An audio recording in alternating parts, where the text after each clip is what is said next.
doing these stories with us. We're always so happy to have Debbie, MG. Debbie, MG, please welcome back. Okay, there it is. All right, so let's continue. So there were signs when I was growing up. I was a tomboy. I liked playing with the boys more than the girls.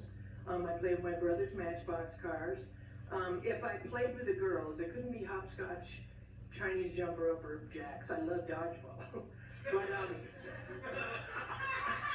if I played, and I was raised in Tucson, so you played outside. But if I played house, I always had to be the dad or Elvis Presley. And back then, I wasn't embarrassed to sing, man. I'd get into all shook up. But anyway, I used to play a recess with the boys. I was 6th grade. I played with them. Of course, at that age, I was taller, and I was very good. And the basketball coach who lived next door said, "You want to join the boys team?" I go, "Yeah." He goes, "Let me talk to your dad." Well, I sort of explained my parents. He said, "No daughter of mine is going to play on the team." So then my mom made me take home ec. And the first semester was cooking, and the second was sewing. So I did my own little rebellion without it really being obvious. The whole first semester, I volunteered to do the dishes every single time. And at the end of the semester, the teacher looks at me and goes, "That was pretty. You didn't want to cook anything, did you?" I go, "No, but I was very helpful in the kitchen." So the next thing was sewing, and all these girls wanted fluffy crap, and I'm thinking, what is the least amount of work I can do? So I made a tank top. It's 2 pieces of material. Sew it there, you sew it here, hem it around, and I was very proud of that.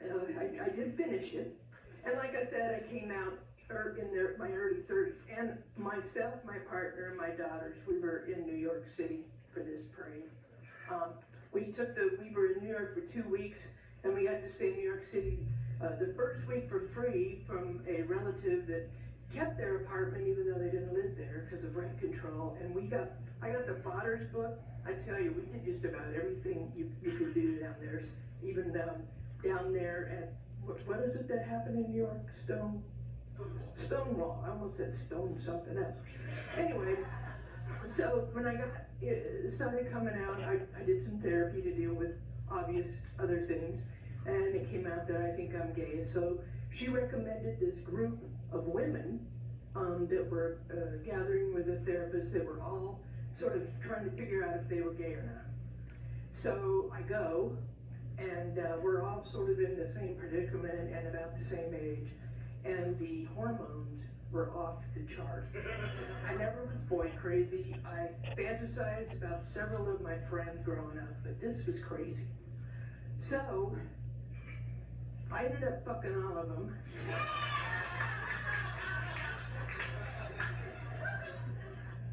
Either my house or their house or in the car, it didn't matter.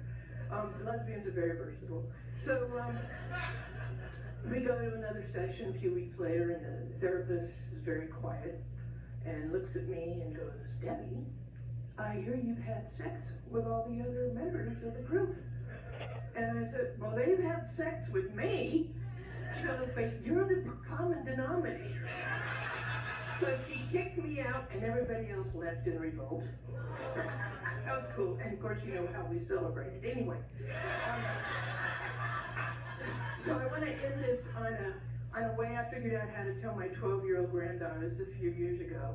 When she asked me, I knew it was going to happen because I have 3 granddaughters. But she looks at me, and we're in the kitchen at her house, and her mom, my daughter, standing there. And she goes, "Nana, are you gay?" And I go, "Yeah, is that all right?" She goes, "Yeah, I don't know what I am yet." I go, "Don't worry about it. If you have any questions, you can ask me, your mom, your Aunt Amy." And then we went and sat down, and she asked, why was I gay? And I used to work with troubled teens and unwed mothers, so I had figured out how to tell somebody something at their level. So I said, "What's your favorite color?" And she said, "Teal." And I said, "Mine's lavender." And I go, "Do you like liver and onions?" "Oh," I said, "I love it." "What size shoe do you have?" "Yeah, I have a 9. "What, your eyes are brown, aren't they? Mine are blue." And then I looked at her and I said, "And why?" why, Teal? Why do you not like liver onions? Why is your foot that big? And why are your eyes that color? And he goes, I don't know. And then I looked at her and said, because it just is. You can't help it. And when famous people come out of the closet, people like my parents, yeah, they just decided Monday to come out of the closet, nothing going on. But they don't talk about all the trauma they went through, the depression, suicidal ideation. But that was the easiest way I could figure out how to tell my granddaughter. So I had a therapist listen to that. She goes, can I use that? I go, I don't have a patent on it. Thank you. Adrian, Chris.